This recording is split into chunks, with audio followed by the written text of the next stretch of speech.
งานไว้มีเลือดเนื้อและเขาวันไม่รบกวนใครมอบความเป็นไทยให้พวกเรา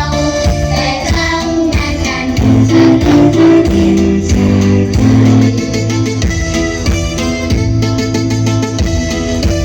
บ้านเมืองควรประเทืองไว้ดังแน่นอนแน่นอนเนื้อแดงเป็นยิ่งไทย